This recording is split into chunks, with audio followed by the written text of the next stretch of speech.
খেতে মন চাইছিল ফুচকা হালিম, তাই চট করে বাজারে পাঠিয়ে দিলাম ফুচকা হালিম আনার জন্য। আর এদিকে আনার সাথে সাথে আমার মেয়ে সুন্দর করে সে পরিবেশনগুলা রেডি করতেছে, আমি ওইগুলা ঢেলে নিতেছি।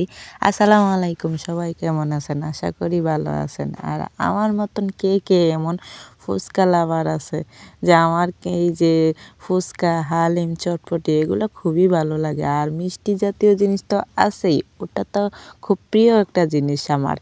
আর এই দিক দিয়ে আমি ঢেলে নিতেছি যে এটা খাবো, তো খাবারটা তো আগে রেডি করতে হবে, তারপরে তো পরিবেশন করব। আর এদিক দিয়ে আমার সোনামণি সাদিয়ামণি ফুচকাটা রেডি করতেছে তার মামুনি খাবে বলে। খুব সুন্দর করে আমার সাদিয়ামণি ভরে ভরে দিতেছে আর আমি বসে বসে খাচ্ছি। কি সুন্দর লাগছে তাই না? আমার সোনামণি ভরে ভরে দিচ্ছে আর আমি কিন্তু খুব মজা করে খাচ্ছি।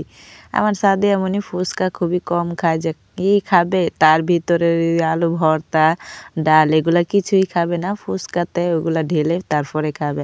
আর এই যে আমার পাগল, সে বাজারে গিয়ে আগে ফুচকা হালিম কিনে নিয়ে তারপরে ওই যে একটা গাড়ি কিনে নিয়ে আসছে হোন্ডার। তার খুব স্বপ্ন তার একটা হোন্ডার। তার বাবাকে ফোন দিলেই বলবে যে বাবা আমার জন্য হোন্ডার নিয়ে আইসো, আমার জন্য একটা গাড়ি নিয়ে আইসো, আমার জন্য একটা বিড়াল আইনো।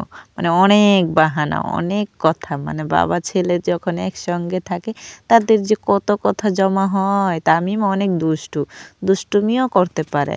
এদিক দিয়ে ডাকতেছি, সে খাবে না, কিন্তু আমরা মা মেয়ে খেয়েই নিচ্ছি। মাশাআল্লাহ, সাদিয়া যখন একটা খায় তার আগে আমি কিন্তু 3টা খেয়ে বসে আছি। সাদিয়াকে বলতেছি তুমি আমার সঙ্গে খেতে পারবে না, আমার সঙ্গে তুমি প্রতিযোগিতায় হাইরে যাবে ফুচকা খাওয়ায়। আমাকে আবার সাদিয়ামণি টক পানিটাও চামচ দিয়ে দিতেছে আর আমি কিন্তু মজা করে খাচ্ছি।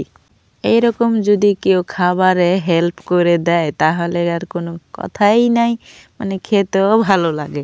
খুব ভালো লাগলো যে মজা করে আমি রাতের বেলায় এই ফুচকাগুলো খাচ্ছি। আজকে আর কোনো কিছুই খাবো না, ফুচকা আর হালিমগুলোই খাবো। আর সাদিয়ামণি এদিক দিয়ে আবার ওই যে আলু ভর্তা ডালগুলো দিয়ে ফুচকাতে ঢেলে দিয়ে চটপটি বানায় ফেলাইছে, যে সে চটপটি খাবে। বলতেছে মামুনি আমি চটপটি খাবো, তুমি খাবা? আমি বলতেছি আমি তো এটাকে খাবো না, আমি কিন্তু আগে হালিম খাবো, তুমি খাও। বলতেছে আমি কিন্তু সবগুলো খেতে পারবো না।